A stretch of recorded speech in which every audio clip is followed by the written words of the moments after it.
Hello and welcome back to Polar Accent Maker. Many of you wonder, who are the people working with an accent coach like me? Are they the one whose English is already very good, or maybe not yet? Are these rather men or women? What do they do in their life? What do they study? And who are they? Dear people, today I'd like to introduce to you my dear student Marta I've had a huge pleasure to cooperate with. And apart from showing you the effect of our cooperation and the backstage of it, I would like to show you how interesting, inspirational, ambitious and intelligent she is. Ladies and gentlemen, please let's warmly welcome my great student Marta, showing you not only the result of her accent lessons, but also her vibrant personality, ambitious attitude towards life, towards learning languages, travelling and life.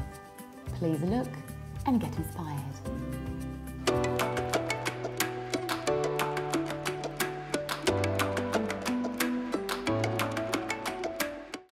Cześć, jestem Marta. Hello, I'm Marta. I'm from Poland and I've just graduated from University of Warsaw with a master degree in applied linguistics.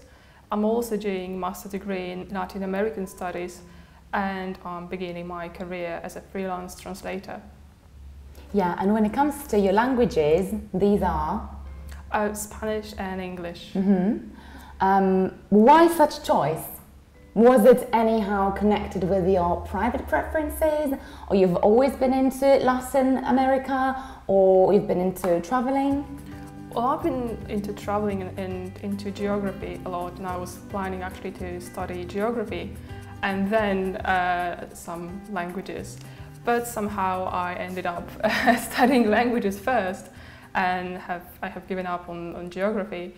And I decided to study Spanish as my first language because my Spanish back then was not very good and I felt more confident in English, so I wanted to improve on Spanish. And a friend told me that at IELTS they kind of neglect your second language. So I thought, well, I can carry on with English on my own and I will concentrate on improving my Spanish. That was exactly the idea of mine with my French and English, because I'm bilingual, so I decided that if I choose French as a first language, I'm going to be pushed. And I definitely was. I'm not sure, from time perspective, that was the best idea. But anyhow, so if your first choice was Spanish and you've decided to work more on your Spanish, why did you have the idea of improving your English and your English accent and your English speaking skills? Oh, because during those first 3 years of my studies, I completely neglected my English. Okay, so my mission was actually completed, right? Because you were supposed to be focused in Spanish, so... Yeah, so I was traveling around Spain, I was traveling around South America, I was watching Colombian TV series all the time, and my English was not existent. So I think I was on holidays in Portugal with my friend, who's also an English teacher and translator. And she has an amazing level of English. I've always been a huge fan of her language skills. And one day we were in a restaurant and she's very talkative. So she struck up conversation with an elderly British couple. And they were just chatting about this and that. And I was listening to those British people and their accent and how nice it sounds. And then I was listening to my friend, whose accent is like all native-like. And then I wanted to say something, and I said something, and I was like, I sound terrible. I have to do something about it, because I was so ashamed that after 3 years of studying linguistics, I sound like, a beginner. So when I came home, I started to browse websites, and I wanted to have some conversation classes with a native speaker, but somehow I came across your website. So it was not your original idea to have your accent classes? No. You simply wanted to have conversation? Yes. Oh, I didn't know. No, so I wanted just a British native speaker, just to chat with him or her and improve my accent in this way. But I came across your website and I read it all and I thought, well, it's like a bit like Professor Higgins, like a real life Professor Higgins. I like the idea.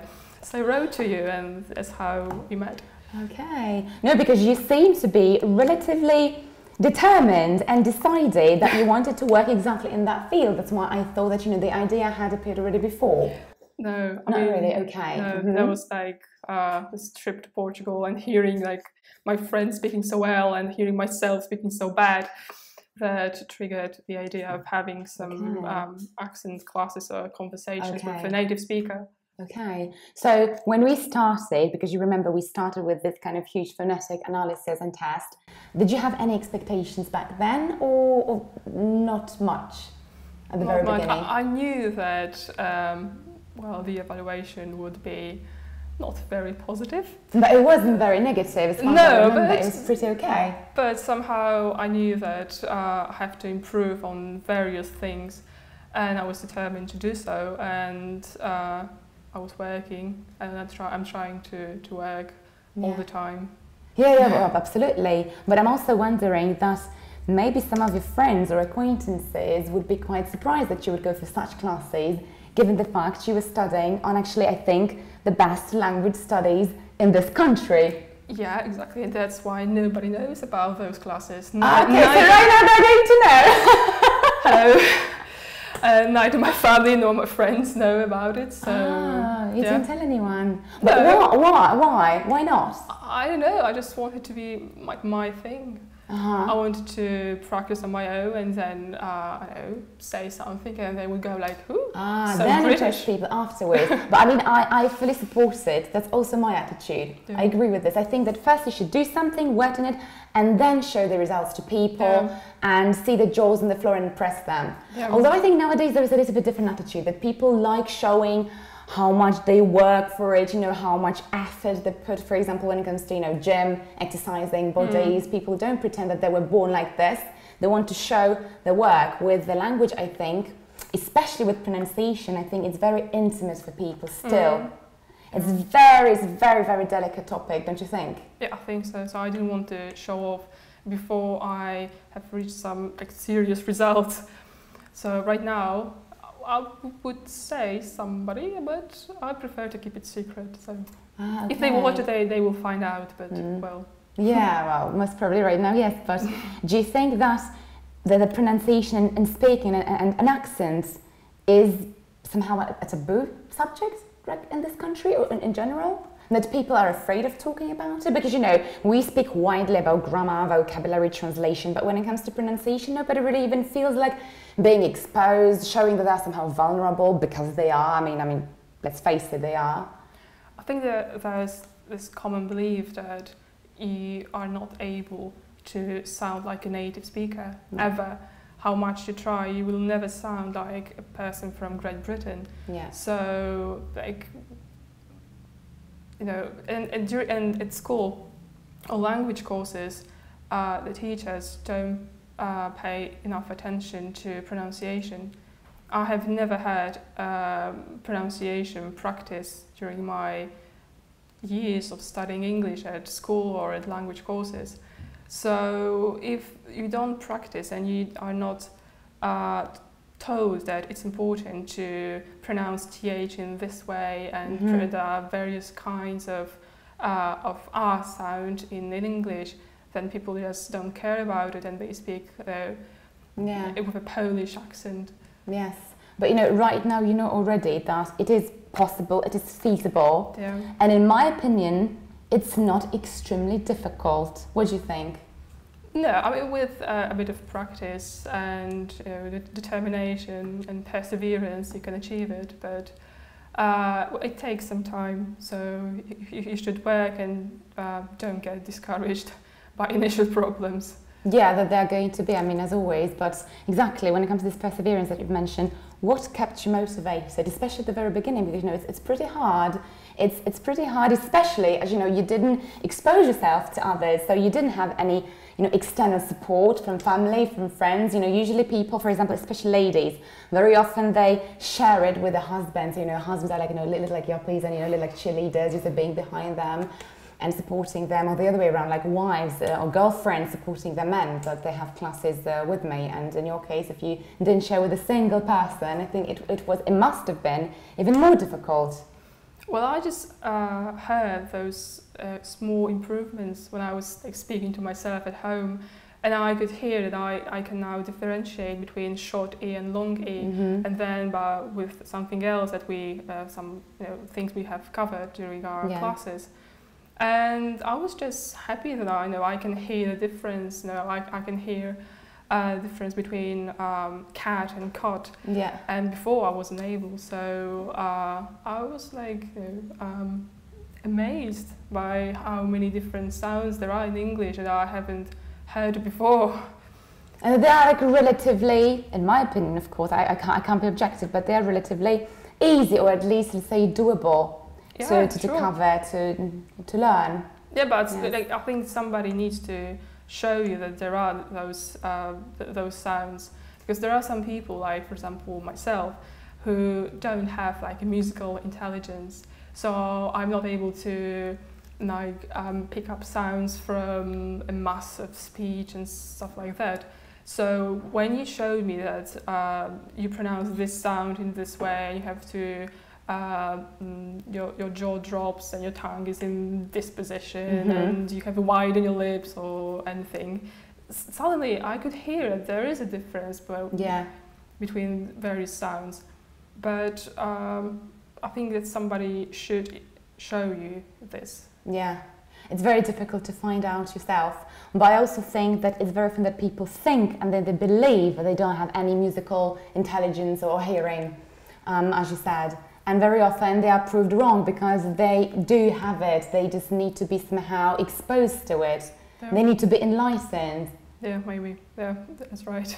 It's so easy, to put people into boxes that, musical hearing, lack of musical hearing, musical intelligence, lack of musical intelligence, too old, too young, Polish, non-Polish. For example, Scandinavians are perceived to be like fantastic speakers, but, well, nobody really mentions that the fact that they speak English in such a fantastic way is mostly due to the fact that the mother tongue or mother tongues are so similar, whereas Polish is like a completely different language. I mean, there is nothing that is similar to English, and that's why I think that Polish people should be applauded even more when they manage to achieve this native-like level, which happens. I mean, I know because I work with such people, so it absolutely is possible, but I'm just curious why nobody encourages people anyhow to learning it, because you studied applied linguistics, so was there any moment that somebody, maybe some teacher, maybe some translator, because there are plenty of practical classes with translator and interpreters,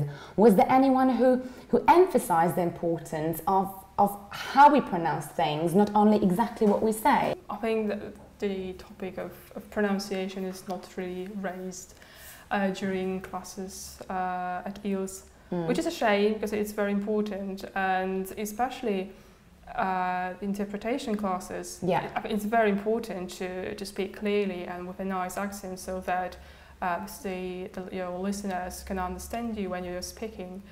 And nobody practiced with us any sounds or intonation or speaking clearly, and I think it should be changed. I mean, in the syllabus. Yeah. I wholeheartedly agree. I heartedly agree. Not even from technical point of view, but I think from emotional point of view, because I can see how much people change in terms of the personality, their emotions, their self-esteem, self-confidence. Just the consciousness, the fact that they know that they sound much better, gives them such a kick and such a boost of motivation and self-confidence. It's really amazing.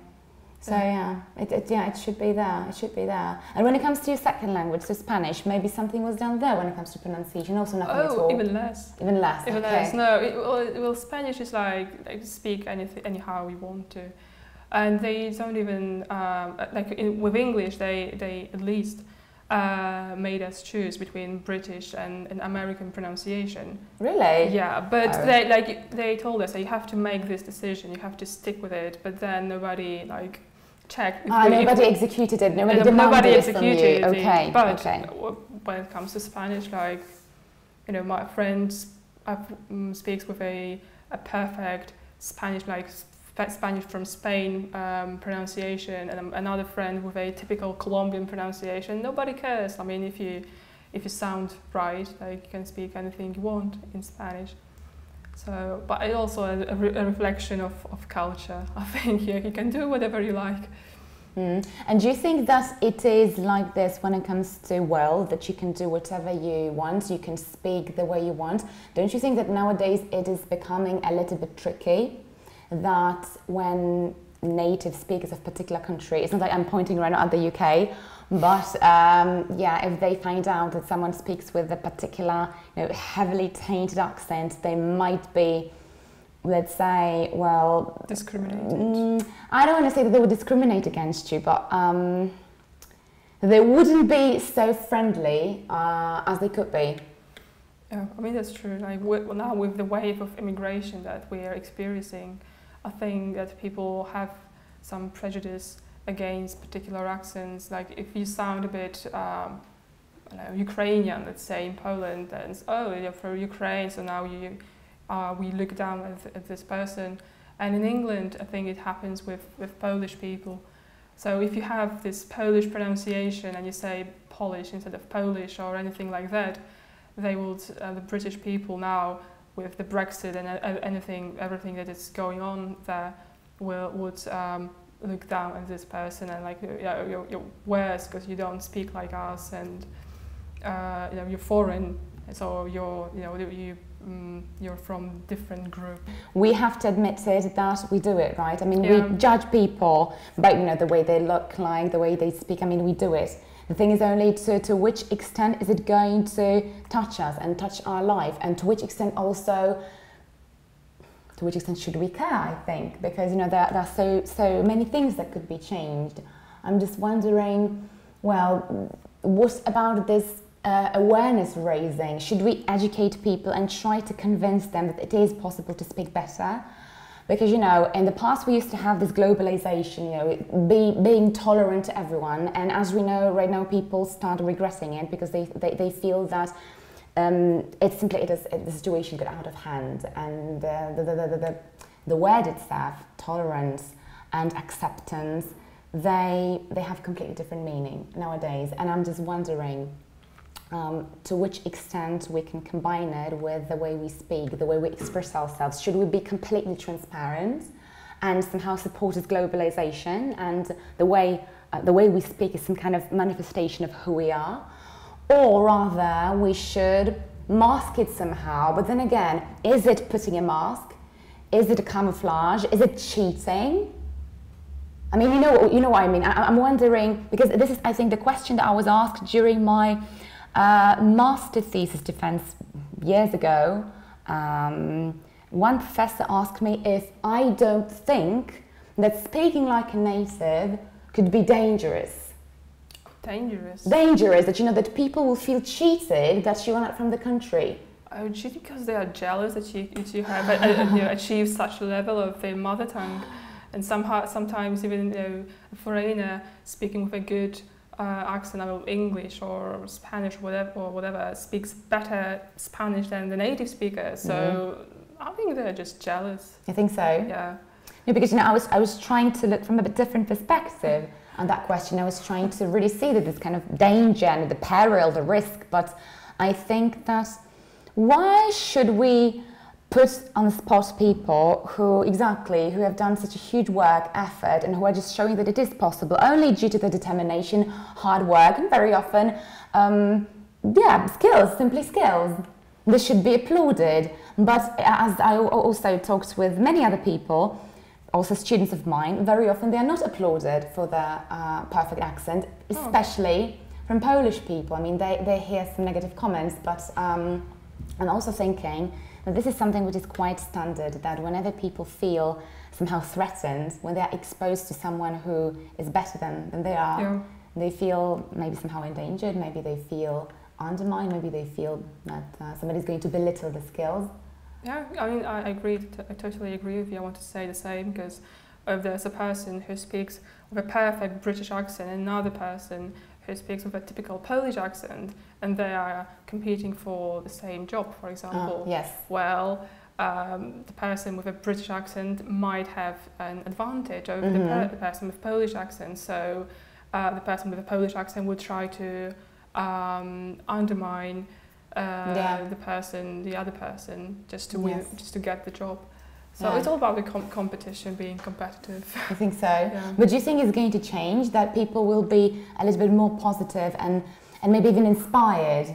Because this is exactly what my aim is, that people stop being jealous and they start being inspired and they start believing that they can also achieve something similar, because, you know, this is not something which is completely unattainable for them. No, it's not, but we should educate people that it is possible to practice their pronunciation and speak better English and sound native almost like, but we can't change the world. We can't change the mentality of the whole population of our planet, so there will be prejudice always, I think, unfortunately. Yeah, of course, but do you think that having much better accent than the one that you came with is already somehow helping you in your life, or will be helpful in your career? Well, I hope so. I hope that it changed my life a bit, because before I wasn't too keen on public speaking. Even in classroom, I was like always the silent one. But right now, when I can hear some improvement, and even though it's not perfect, but it's still better than it had been before. It's much better, well, definitely. I'm more eager to express myself in public and speak English, and for example during interpretation classes, because we mostly did interpretation from English to Polish, but sometimes, a couple of times also, we could do an interpretation into English, and people were afraid to just go and stand in front of people and speak English. So I thought, all right, let's give it a go. And how did it go? I was a bit stressed, I was a bit stressed, but it went fine. And I remember the teacher saying, well, your English is not so bad. Well, thank you. I think it's like a huge understatement, but well. Yeah, and another situation, I was asked to read a paragraph of text that we were discussing, and I read it, and it went okay. And I remember my friend turning around and looking at me and like saying, "I'm so British." Yeah, well, so posh. Yeah. So there are some positive things about learning how to pronounce properly things. Yeah, especially as you also said that you have started slowly to think about maybe even deviating from translation, right? Yeah. So that's one step I'm taking that hopefully will lead me along this path. And during the next months, I'm going to practice more and prepare for this postgraduate studies that I'm thinking about. So maybe one day you will meet me in a booth. Or you will hear me there. Yeah, exactly. Maybe, you know, our viewers should remember mostly this voice, because this is what you will most probably be exposed in the future. So how can you picture yourself? How can you see yourself in the future? What would you like to achieve? What would you like to do? Do you have a clear vision or not yet? A bit. I have some plans. Like next year when I come back, because right now I'm emigrating to Spain for a year, I think. But when I come back, I want to set up my own business, translation business with a friend. Translation or translation and interpretation? Translation first, and then when we are trained enough, also interpretation. We would like to specialize in legal and medical translation, because these are the fields that we are most interested in. And well, hopefully I will somehow make a career as a translator and interpreter. With a great British accent? Yeah, hopefully, that will be my trademark. Well, really, keeping my fingers crossed for you. All the best. Thank you very much for being here. Thank you for inviting. My pleasure. And if you'd like to watch more of such inspirational interviews, please subscribe my channel, Paula Accent Maker, or follow me on my social media profiles. Hope to see you again soon. Goodbye.